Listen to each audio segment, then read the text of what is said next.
Just to quickly introduce myself, my name is Heather Dietzold. I am one of two folks that make up the dual enrollment department. With me tonight, I have my partner in crime, shall we say, Carolina. Carolina, do you want to introduce yourself? Hi, everyone. Welcome. Yes, I am Carolina. I am Heather's sidekick, partner in crime. We do together take care of all our dual students in our dual enrollment department. So we're happy that you are here. Thank you for joining us.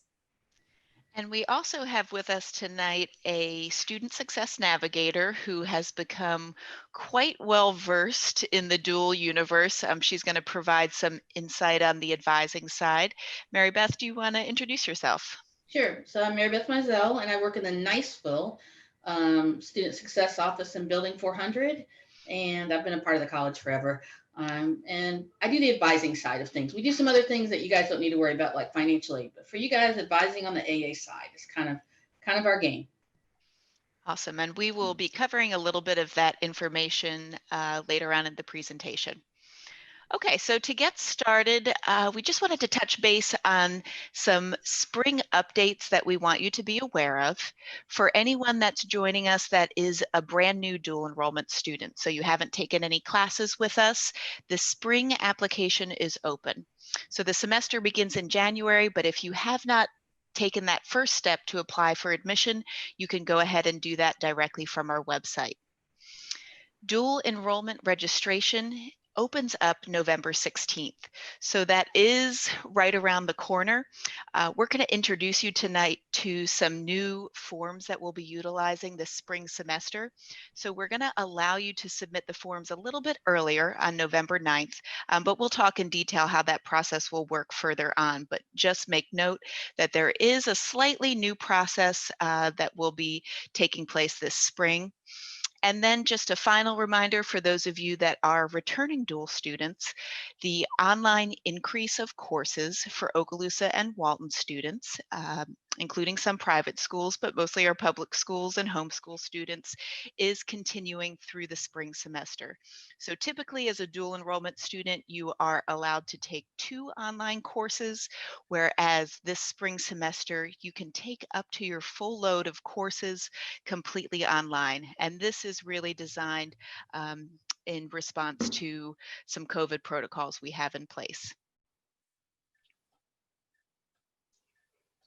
All right. Carolina, I'll let you take the reins. Okay. So hope we have some new dual students listening, joining us this evening. Just kind of quick, do kind of a quick rundown of the requirements for new enrollment students. You can always, you can always visit our webpage on NWE, go to academics and then dual enrollment, and there you find all kinds of good information. But anyway, for new dual students, the first thing is to, once you are sure that you have the unweighted GPA of 3.0 at the high school level, you want to go ahead and complete the online admissions application for dual enrollment. It takes about 5 minutes, not very long. Make sure that you choose dual enrollment as your program. They're supposed to, you should have or be able to provide standardized test scores such as SAT, ACT, or the PERT. We do offer the PERTs remotely, or you can sign up to take it on campus. I think we are accepting in-person testers. Correct. Now, for homeschool students, new homeschool students, we do require a high school transcript. It doesn't have to be an official transcript. It could be something that mom or dad puts together with the courses, basically showing us that your student has completed the 9th grade and is a rising sophomore, like we call it here in the South. Also a letter of compliance with the county. So you must be registered with the county, either Okaloosa County, Escambia, or Walton County. to be able to in the dual enrollment program as a homeschool student. Like I said, the first thing you want to do is complete your dual enrollment application online, and it is on our website. And don't forget to choose dual enrollment. The application for spring semesters has been open now for some time. So go ahead, if you are new, go ahead and quick. It does take a good 3 to 4 days on average to get it processed. Once it is processed, you will receive via email, you'll receive your RaterNet information. This will give you your student ID, your NWFSE student ID number, and will give you your NWFSE email account. There you'll create your password. And that's important because this is how your instructors will be communicating with you via your NWFSE email account. So once you get that information, make sure that you go ahead and log in and get yourself established on RaterNet. The next thing is you want to make sure that you meet with your counselor. Make sure that you know what courses you need to take that will be in line with the requirements towards high school graduation. So be sure that you do that, so that way you can go ahead and sign up. That's the first. That's very important. We want you to graduate from high school first. Let's see.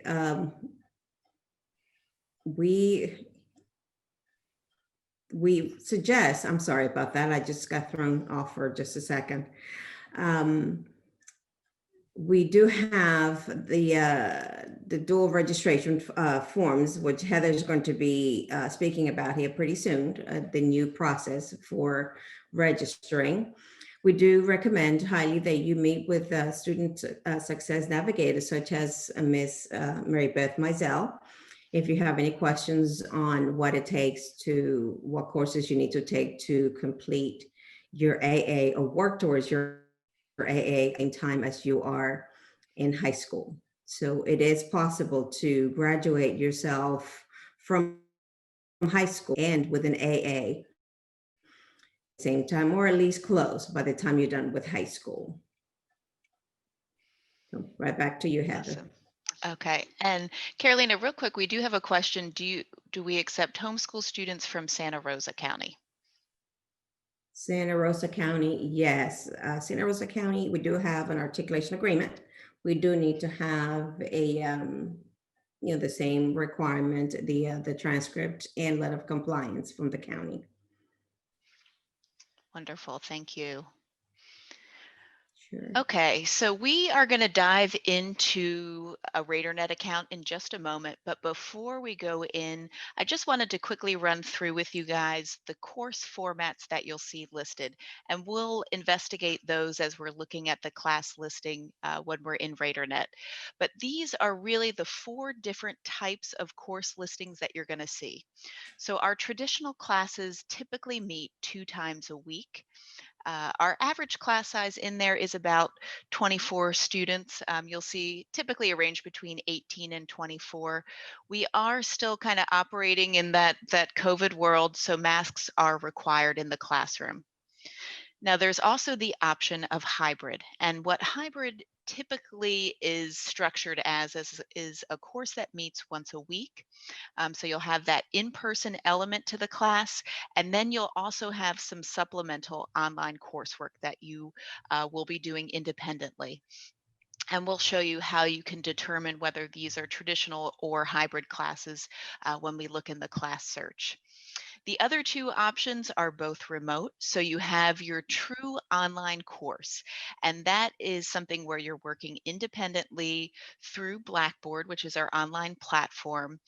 There are no set meeting times for these classes. So that is something, as I mentioned, you'll be working independently, and you'll have interaction with your classmate and students in various fronts, but not at a set meeting time. And then your final option would be Zoom. So we're all used to the Zoom world now, and we do offer courses through the Zoom platform. So these courses will be denoted by having set meeting times, so days of the week that they're meeting, but you'll see them listed as Zoom classes. So that means you'll have to log into Zoom at those set times for an interactive class experience. And as we look at the courses, we'll be able to kind of check a little bit deeper into this. Okay, so we wanted to jump into your RadarNet account and look at a couple features that you'll really utilize as a dual student. And if you continue on with us as a traditional student, these are going to be some helpful tricks for you. So I'm going to switch over to, okay. So from the home page of the Northwest Florida website, you'll access RadarNet across this top bar here. If it is your first time logging in, you will click Forgot Password, and you'll see some instructions that give you screenshots of the step-by-step process to log in for the first time. Once you're in RadarNet, and we are in Jimmy Raider, who is our school mascot. We're in Jimmy's account. You'll see something that looks pretty similar to this. Your welcome screen is kind of that center hub of all of the student information in there. You'll have your student tab and the pay fees and financial aid you won't need to worry about as a dual student since that's part of the agreement. So a couple things we wanted to quick run through, the first being the class search. So I always go to this class search button on the right-hand side, and then you're going to want to select your term. Right now, the spring semester is in that view only mode, so you'll click submit. What I always encourage students to do, scroll right past that PDF of the classes and click on advanced search. And this is going to enable you to really dive a little bit deeper into the courses and customize, some of those features of what you're looking for in a class. So we're going to go and let's look at our English composition courses. I'm going to add that 1101, which indicates that's going to be English Composition 1, a common course that dual students start out with. And you could really filter it down. So if you wanted to select just your hybrid courses, your online live or Zoom classes or traditional courses, if you want to select a specific campus or session, even your professors, you can really dial it down and get that detail in the course search. Okay. So this is going to give you an idea of some of these English composition courses. This first column is the CRN number, so that's that 5-digit identifier. Really, that is one of the key bits of information that you'll want to utilize when you're trying to let us know what courses and course that you'll be registering for. This lets us know what class it is, what campus, what time, the professor, all of that information is housed within this little 5-digit number here. Your course title, the ENC 1101. You have your campus location. So this is FW for Fort Walton, but you'll see NV for Niceville. If we scroll down, CV for Crestview. I don't see any Defuniak Springs listed on this page, but Defuniak Springs campus is noted by a DS. The full title of the course, the days of the week. So M is for Monday, W for Wednesday, T is for Tuesday, and R is for Thursday. We typically do not have any classes on Friday. Here you'll notice the time of the course, the cap, so this is the number of students. As registration starts opening, you'll see the actual amount be the number of students registered in a class. Now this course happens to have an instructor not assigned yet, and this shows you your date range. One of the things that you can do just to get a little bit deeper, if you click on the CRN number itself, it will give you a little bit more information. This one indicating some notes, a hybrid class supplemented with online learning. So hopefully that can help you kind of dive in and figure out what type of courses that you're going to be taking. Okay, so I'm going to jump back to that welcome screen and just run over a few other items that are important for you as a student. The main is email. So the college really communicates pretty extensively via your student email. So once you have become a Northwest student, you're going to want to be continually checking that email for messages from your professors, from the college. This is going to be the mode that we are going to get in touch with you. Blackboard is where all your online courses are housed. I don't know if Jimmy Rader has any courses in there. Let's see what pops up. But on Blackboard, we also have some messages of things going on upcoming. Here it looks like we've got some information about our tutoring. Sometimes you'll see different events that are going on campus listed there. You'll also find your courses. And even if your class is not fully online, sometimes your professors will use that Blackboard kind of course listing to include some supplemental materials. They'll put their course syllabi in there. So even if you're taking on-campus classes, you'll definitely want to check into your Blackboard. Heather, can I say something about Blackboard? Sure. So professors are required to put grades and syllabi in there, and I'd say we're probably at about 90% compliance with that. However, a big mistake that students make is thinking that that Blackboard grade is the final grade. It is not. It's an estimate. Final grades you can find under the student menu. I know you're going to talk about that a little bit, but Blackboard grades can be a little deceiving. Usually it's going to be to your, they'll probably raise it a little bit, but that's an estimated grade. The professor will put the final grade down and, you know, A, B, C, D, or F, hopefully not an F, in the actual grades that you'll see under the student menu. Don't rely on Blackboard completely. Also, Blackboard's not going to be accurate schedule-wise until first day of class. So people get confused and say, where's my class? Until the first day of class, I wouldn't even look at it because things are changing, and also any material there, the professors are changing. So midnight on the first day of class, it should work. Yep. And sometimes you might find right before the semester starts that those Blackboard classes, sometimes I'll get calls from students saying, hey, I don't see my course in Blackboard. And that oftentimes is because they aren't unleashed, so to speak, until those first days of the first day of classes. So if you don't see it on the first day of class, let us know. But prior to that, it could be possible that it's just not showing up yet. Okay, a couple things I just want to quick run through on this page. One is the calendar feature. If you click on that, you can see an active calendar. There's also the academic calendar, and that has some pertinent information on there when your semesters start and stop, when midterms occur, and most importantly, when some of those holidays are in spring break and winter break during the academic year. So definitely keep an eye on that calendar. Make sure you're familiar with the dates that semesters start and stop. As dual students, sometimes our semesters don't line exactly with your high school. So you need to be mindful that even if your high school is on a full week break for, let's say, Thanksgiving, here at the college, we're just on break Wednesday, Thursday, and Friday. So you are, if you have classes Monday and Tuesday, even though your high school isn't in session, would be expected to come to your college class. Okay, let me show you really quick. If you click on this DegreeWorks, and I've got it pulled up already here. Now, Jimmy is pursuing cybersecurity. As a dual student, yours will show essentially the layout of the associate in arts degree. So his is going to look a little bit different than yours probably will, but this gives you the general idea of that course and curriculum layout. So when you look at yours, you should be able to see the courses that are required as part of that AA. And if you've completed any courses, you should see some grades listed. Now it looks like Jimmy was a transfer student, and that's why you see that TA. It's a transferred grade that came in from a different institution. But you will, classes that you've completed, see grades listed there. In progress classes will show in progress.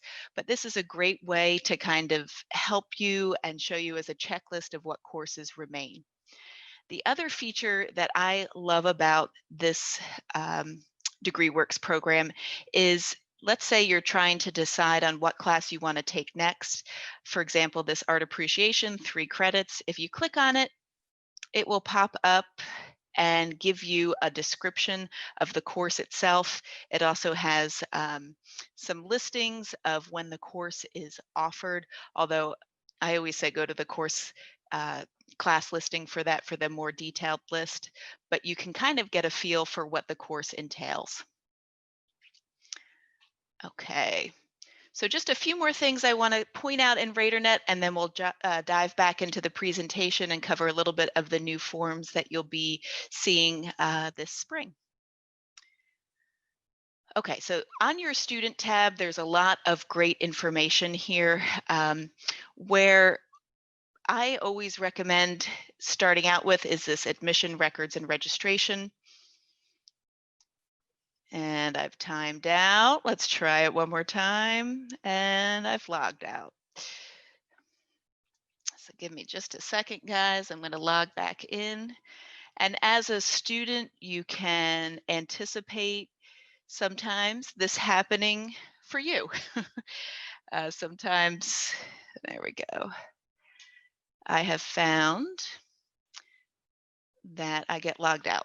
Okay, so you can look at your registration history. Now, you'll need your detailed schedule or your concise schedule, for example, when you come to pick up your textbooks, but that's also a way to see what's going on with your registration. A lot of these other ones, buying your textbooks online and things like that, you don't need to worry about, but the schedule is something that's going to be important to know how to access. Now you can look at your grade detail, midterm grades, final grades, and your academic transcript to see a full listing of the courses you've taken and what grades you've earned. Your final grades listed are going to be the accurate listing of your grades, and the academic transcript is essentially an unofficial transcript. So if you are transferring, let's say, to a university after you leave us as a dual student, you'll need to request an official transcript, but if you just want that snapshot of the courses that you've taken, this is a great way to look at that. Okay, Mary Beth or Carolina, anything else I should cover while we're here in RadarNet? I think that's everything. You know, RadarNet's really, I just tell students log in every day. You know, RadarNet's definitely where you want to be. Check Blackboard every day, check your email every day. Awesome. I concur. All right. So we'll get back to the presentation here. Okay, so the new digital registration forms. We have updated the process a little bit. So you don't have to come to campus to have those registration forms turned in person. The forms are going to be housed on the dual enrollment webpage on the Northwest Florida website itself. You will see right now just kind of a listing, a prelude to what's to come, but beginning on the 9th, those forms will go live for you to submit. Now, keep in mind, registration does not open until the 16th, so even if you put it in the queue a little earlier, we will not be processing them until the 16th. So it's advantageous, I mean, certainly to get them in, but know, that week, if there's any changes to the courses, we'll have to communicate that to you and you'll have to resubmit the form. Now, there are going to be two new forms. The first is the registration form, and that's the form that you're going to utilize for that initial registration or any new courses that you want to add. So for example, let's say you started out and you wanted to have English Composition 2 and College Algebra. You'll submit that initial registration form in. It's an online form that once you click submit is going to travel to your parents' email for their digital signature. And from there, it's going to travel to your counselor's email for their digital signature. Once your counselor has signed it, it will then make its way to us at Northwest. The other type of form is the drop add form, and that's the form that you'll want to use if you are changing a section. So for example, you've been approved for that ENC 1102 and your college algebra course. and you decide that, you know what, you'd rather switch to a different professor or a different format, you'll use this drop add change in section form. Now, anytime you want to add a new course, so you've got those 2 courses that you're thinking about, let's say you want to add in a college success, you'll need to go through the dual enrollment registration form to have it approved by your counselor. So the easiest way to think about it is anytime you're adding a new type of class, it's going to have to get that counselor approval. If you're just changing a section of a course, then that can be used with that drop add form. Okay. So just a little bit of information that you'll want to have at the ready when you fill out this form. On the right-hand side, you can see kind of a sneak peek of what the registration form looks like. It is digital. If you've used any of our FormStack forms here at the college, you'll be familiar with kind of how it works. But you'll be filling out some pretty standard information. So you'll want to include a student email that you check. This is going to be the email that we will respond to. So it's something you'll want to make sure you keep an eye on. The second thing that you'll want to have is an email for your parents. So the form is going to leave your digital hands, so to speak, and travel to your parents' email. So make sure you put in an email that they utilize so they can add their digital signature to the form. You'll also need to have your counselor's name and your counselor's email. Now, if you are a homeschool student, obviously that is going to be the same as your parent email. So you can put both your parent name in there and your counselor as the same name, and they'll be able to fill out both pieces. The other bit of information you'll want to make sure you have with you is your Northwest Florida State College student ID number that begins with the letter N and has a series of numbers. Now, the one thing I do want to stress with this form, it moves beautifully. It hopefully will streamline the process for you, but a key thing is to make sure you're adding in the correct email addresses. That is how this form travels, so you want to make sure you've got the right information in there. Once you have filled out the form and click submit, you'll receive a confirmation email. You might want to just double check that email to make sure all of those email addresses are accurate.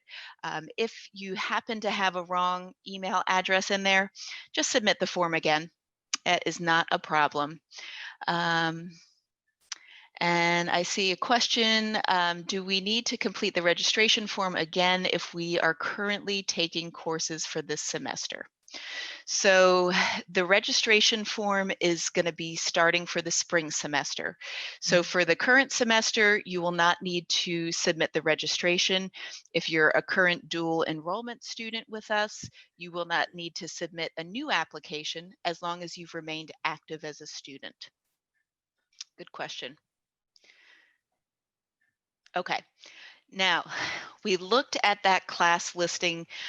This is the information that you'll want to pull from that class search when you find classes that you want to add to your schedule. So the information that you'll want to pull, and we talked about all of this, so it should be fresh in your minds. The first is that CRN number. So that is that 5-digit identifier. Get a separate piece of paper, list these down. It'll help you with the organization. The next bit of info that we're going to ask for is the course title. And that is kind of that abbreviated name of the course. So for example, this is English Composition, but you'll list it ENC 1101. We ask that you include the campus location. So this one is located in Fort Walton. You'll include that. And there is a drop-down menu for the different campuses, so you'll just be able to select it. The days of the week, you'll have a drop-down menu to select that, and you'll just want to make sure it matches up. And this is so your counselors know when you're planning on taking courses, if there's any conflict with your classes on campus. You'll want to include the time. So you'll see that listed there. And then the date range of the courses. And this is something that I really ask you to be mindful of. These courses that we have listed are all full semester, but you may be aware we have our accelerated semesters, and those essentially run half a semester. So when you're registering for courses, you'll want to make sure, hey, do I want to take a class that lasts the full semester, or am I looking for something that's accelerated? And look at those dates. Those will be the indicator.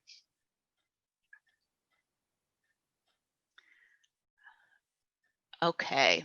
Just a couple other things to keep in mind for the spring semester. 16 credit hours for most students is the max that you can take. So that's typically 5 classes, one of them incorporating a lab. There is an exception for SECO students. You can take a little bit more credit-wise. And then if you're thinking ahead already for the summer semester or trying to kind of plan and plot out your AA degree, as a dual student, you are eligible to take 2 classes over the summer semester.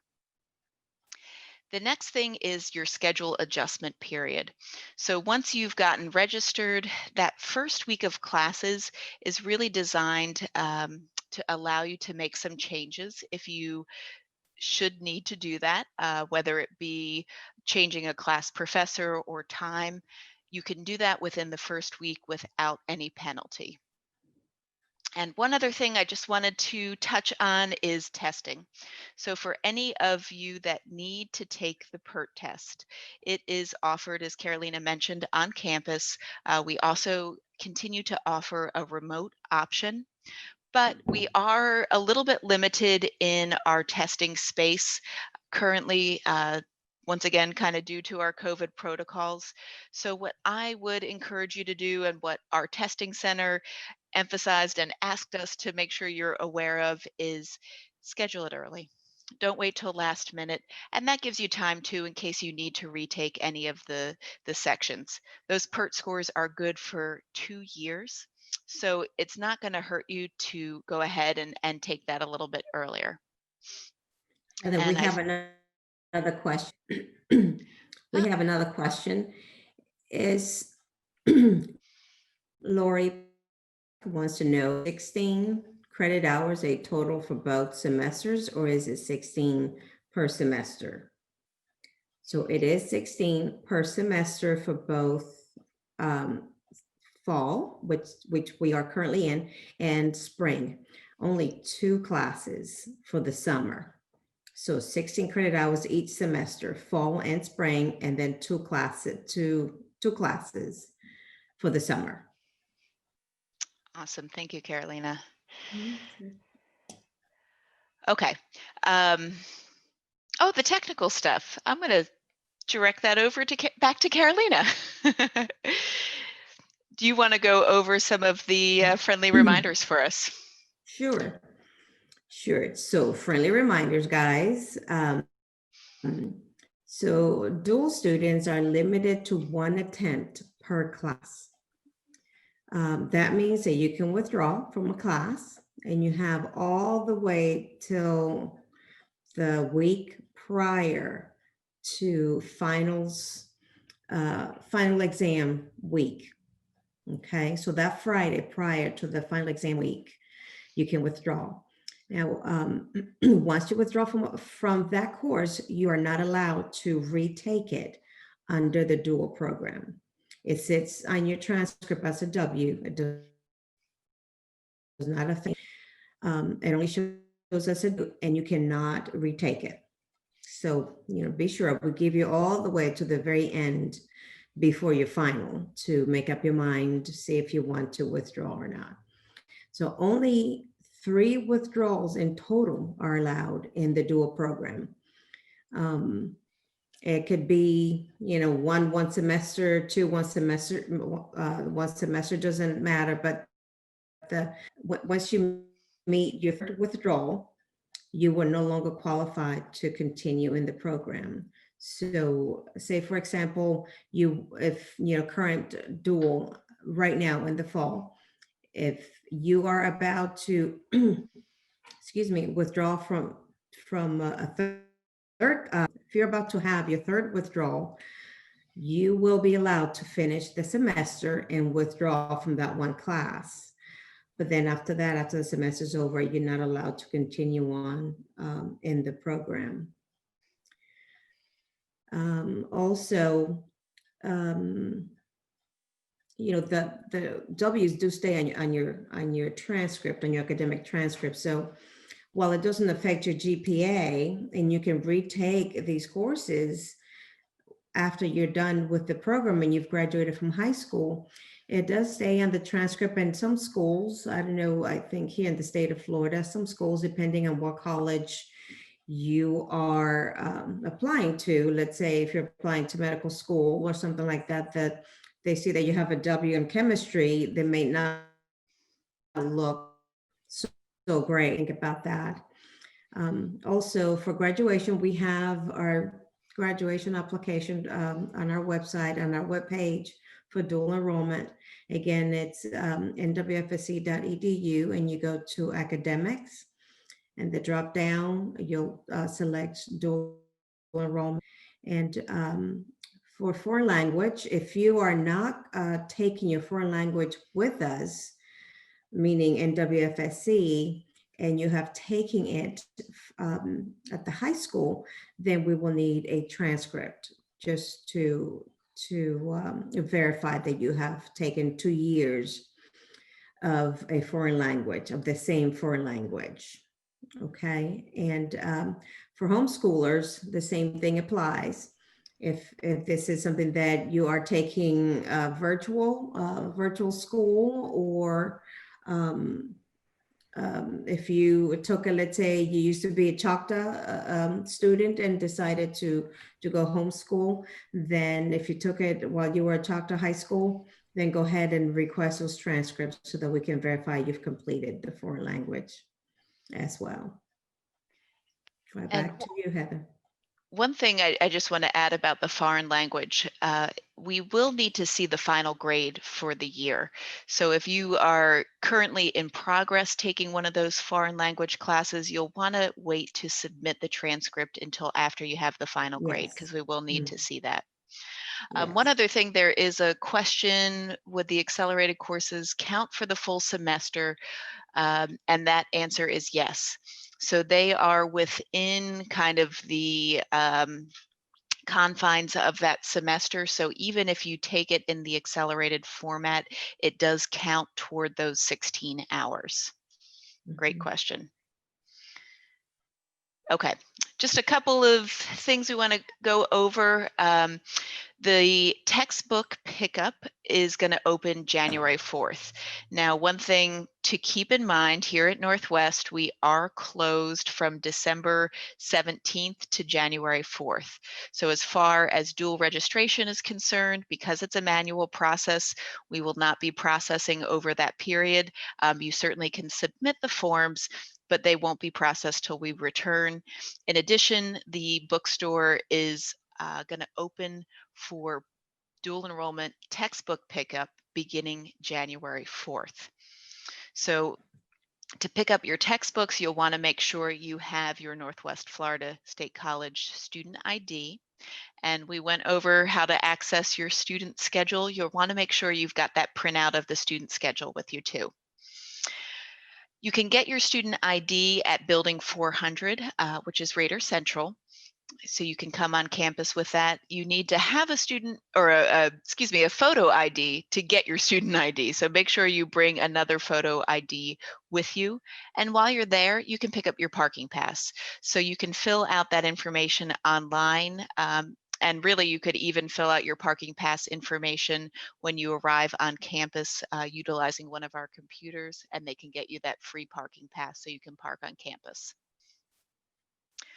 All right, I feel like we're getting close to Mary Beth's time to share with us all of the wisdom that you can find over in Student Success Navigation.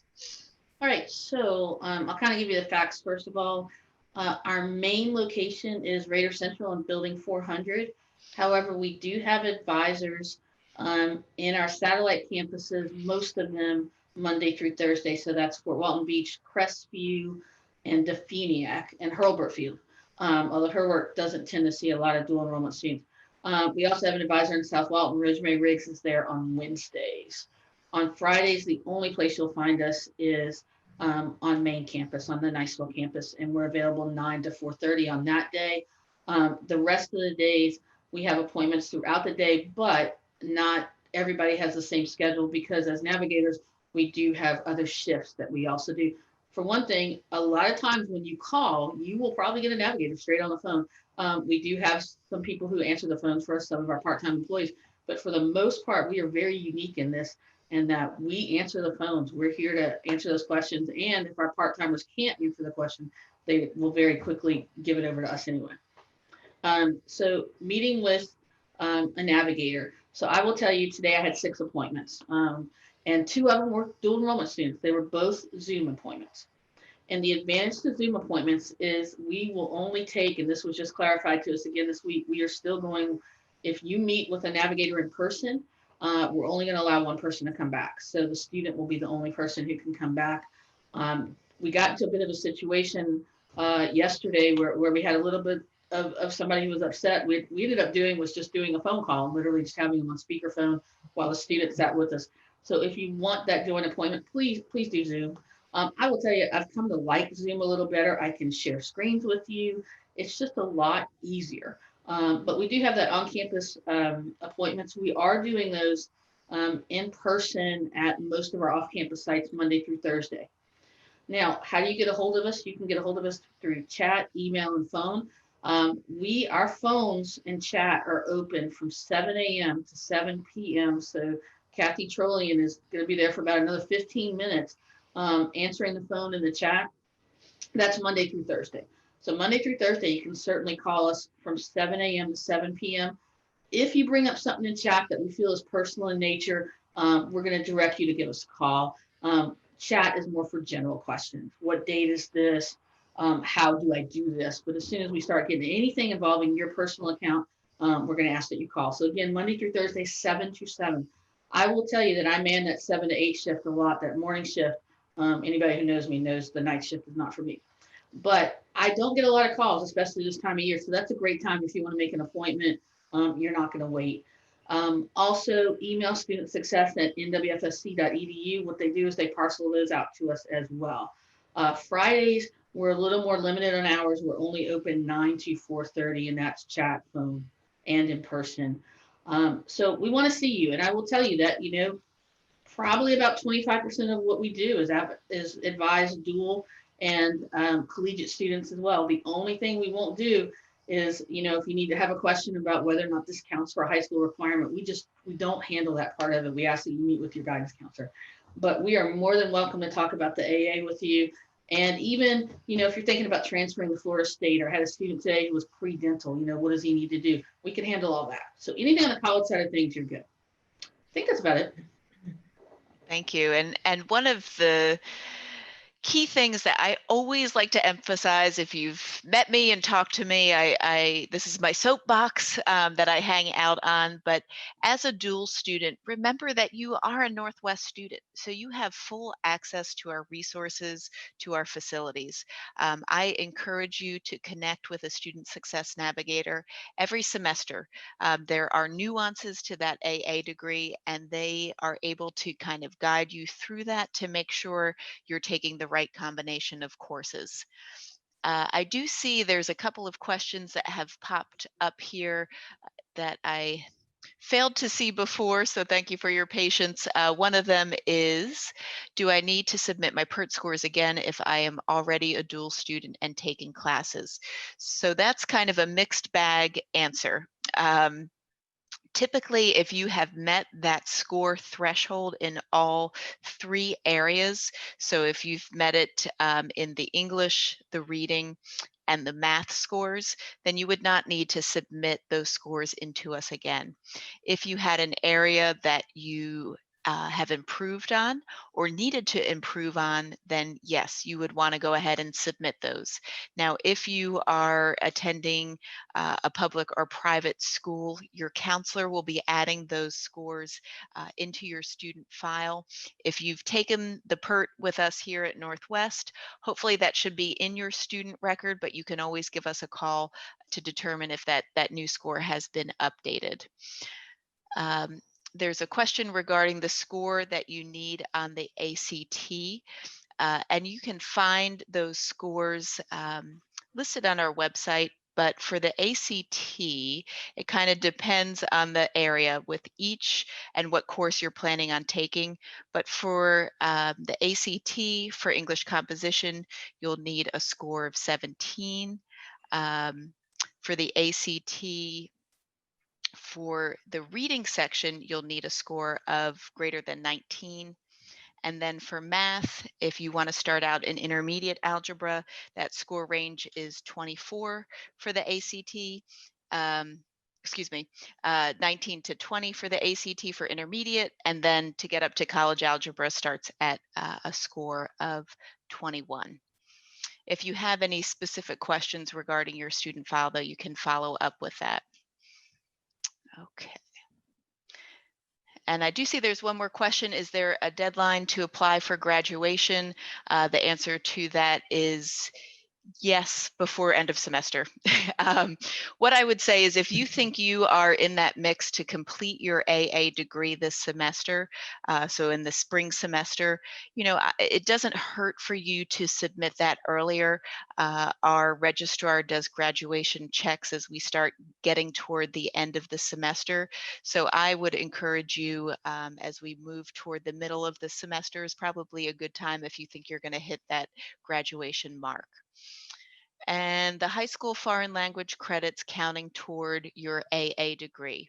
Once again, that's kind of an interesting question.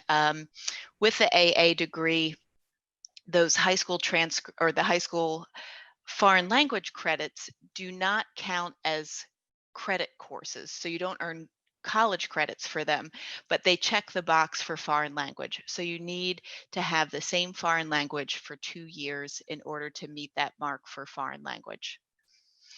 Okay, I know we said we were going to be about 45 minutes. We're running a little bit over, so I'm just going to run through a couple of other things really quickly with you, and then we'll set you free to enjoy the evening hours.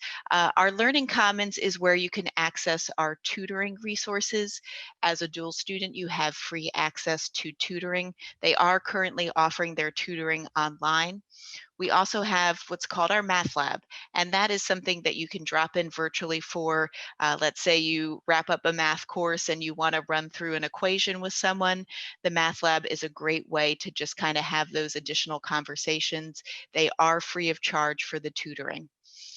If anyone does need any learning or physical accommodations, you'll want to check in with our Accommodation Resource Center. There is an option to fill out essentially an application to begin the process to let us know. And then finally, our library services. We have a robust library that's full with old school books, but there's also a lot of wonderful digital resources. And what our librarian has said is that a lot of our students are utilizing some of those resource guides, reference guides, and citation guides. So if you're writing papers in your English composition or humanities or social science classes, those citation guides can really prove to be helpful. Staying involved on campus, Raider Life. What I would encourage you to do if you want to know what's going on is to follow Raider Life on social media. They do have a Facebook and Instagram account where they keep up to date with things going on. They've really been doing a lot of virtual events, although we have had some on-campus events too. We had a movie screening that was outside, enabling for social distancing, but there are opportunities. I saw just a new book club that had started with a virtual meet time. So that's a great way if you're looking for opportunities to connect with other students.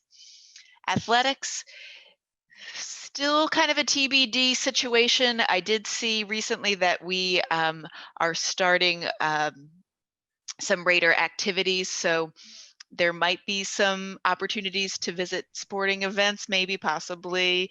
But if we do open up the arena for viewing sporting events, you do have free admission as a dual student. So certainly take advantage.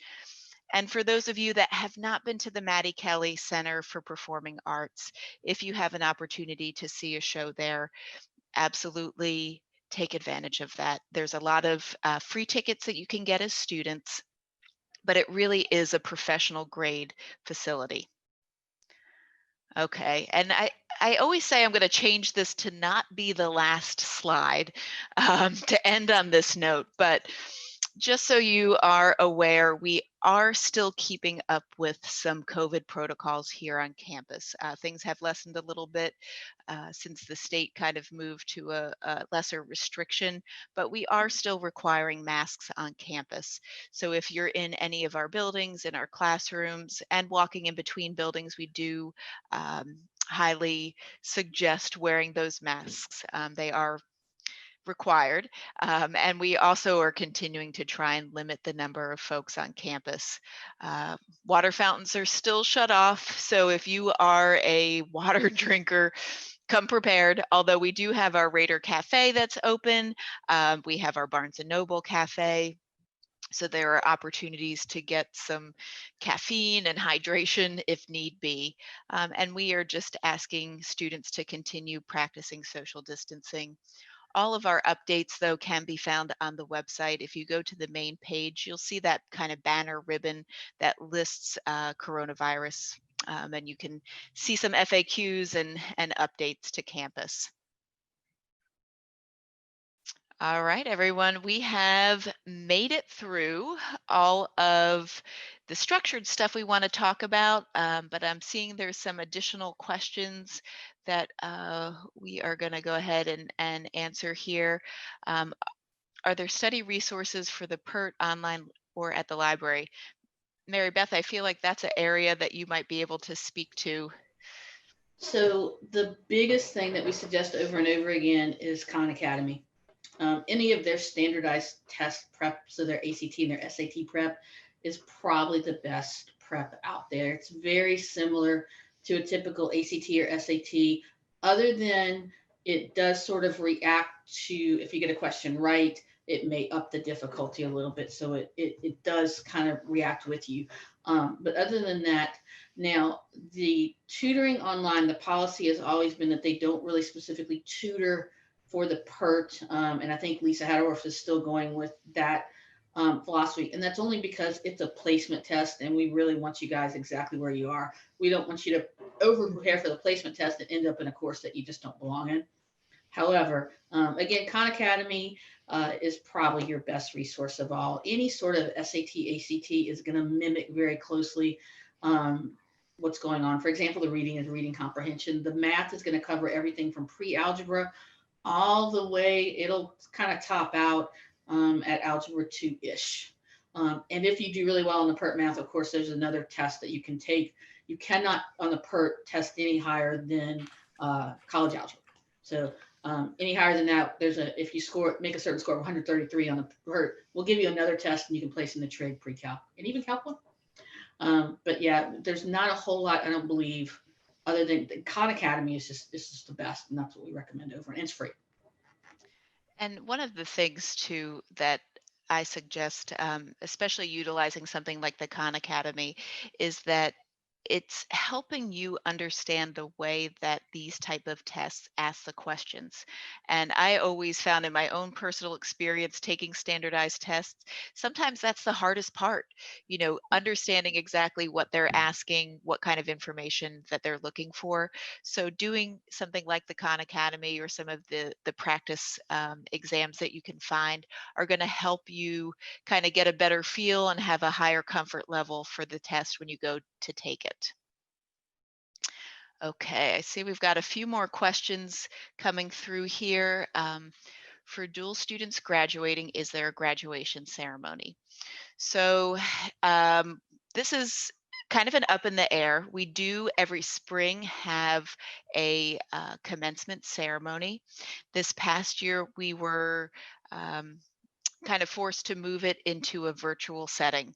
So it was a presentation that you could access via YouTube where students' names were shown who were graduating with the AA. If we go back to allowing for a traditional graduation ceremony this coming year as a dual student, you are absolutely welcome to participate in that if you're graduating. And I see a question about CLEP exams. Yes, I mean, CLEP exams, essentially, the question is, are CLEP exams able to be brought in for dual students? And the answer is yes. So you are able to take those college level exams. What I would say, and Mary Beth is a great resource, you'll want to check with Student Success Navigation to see how those CLEP scores come in. You don't want to necessarily duplicate efforts or take a CLEP that really isn't going to be of value to you. So if you are thinking about going that route, check in with us and make sure you're familiar with which ones are going to be the best for your academic journey. Absolutely. There's some CLEPs that we just don't count. We flat out don't count. But I worked in the testing center for a year. We've had 10 and 11-year-olds, believe it or not, take CLEP. So I think we skipped one of the questions. How do I access my PERT scores?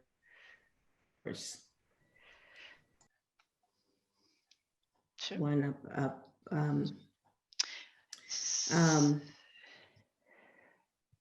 Do you want to go ahead, Carolina? Do you see? Yes. I looked on Yeah, JR's account. I actually did not see that JR hasn't taken the PERT, but I couldn't. Do you know? So I think honestly, when you take the PERT, you do get a printout of your scores. I don't know, to be honest, if there's a place in your RadarNet account where you can find those. One of the things that I would say, if you need a copy of those scores, or if your counselor needs a copy of those scores, you can have the testing center email the scores directly to either you or to your counselor. Is probably your best route there. Yeah, navigation won't be able to do that. We can't print off stuff in general from a student success record, but the testing center has a large database of those scores whenever you took them. Okay, and I you see can always email. You can email the dual enrollment email, and if you know when you took the PERT, if you took it with us, let us know. And if we have it on file, if it actually shows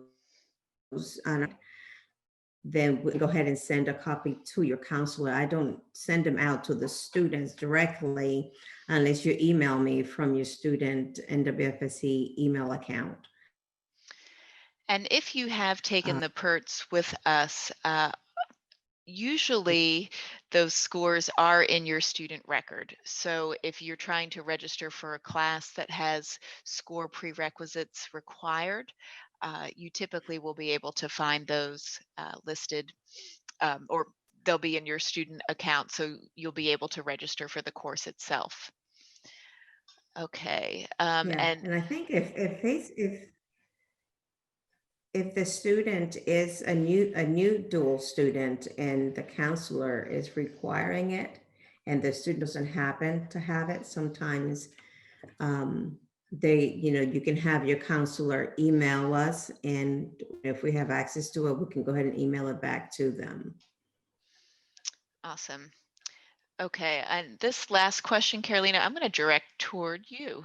Can a sophomore going into their junior year in fall 2021 enroll as a dual student for the 2 summer 2021 courses prior to starting their junior year?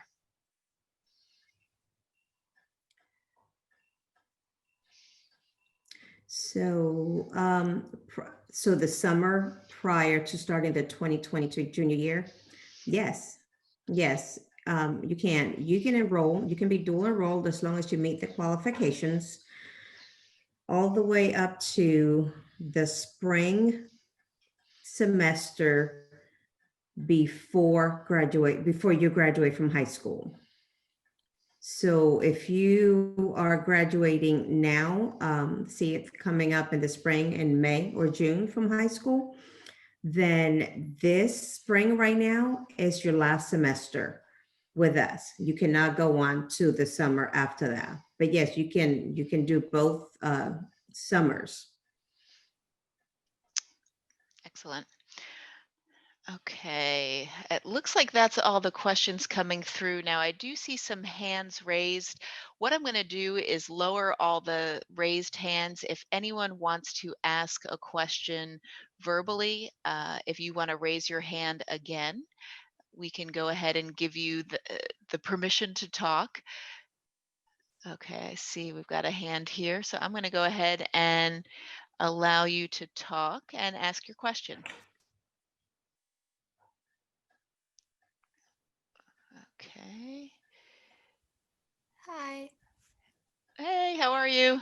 I'm good. Hi. So, when I registered for the fall, I'm looking at like the two-page like PDF of the early enroll. It says like early college dual enrollment form, where it has like the thing where ask for your PERT scores and then you fill in what classes you want to request to take. And I dropped that off at my high school. Do I do the same thing this year? Like, No, so this year is going to be a little bit or different. or is it the all online thing that you mentioned? Like, so this isn't Yep, even an option. correct. Mhm. Yep. And so what we have encouraged counselors to do if they get a paper form is to have students go ahead and go back and fill out that digital form. So Okay. we really want every form that we receive to be submitted through this digital process. And you will see beginning the 9th that form up on the website a week prior to when registration opens. So hopefully it gives you enough time to kind of familiarize yourself with the form and add your courses in there. Okay. Awesome. Thank you. You're welcome. Thanks for your great question. All right, anyone else with questions? Okay, I don't see any. Let me make sure I'm not missing any in that Q&A box. I know you guys have been with us a little longer than we initially anticipated. There was a lot of information to cover tonight, so we appreciate you staying with us through the entire presentation. We appreciate you joining us tonight.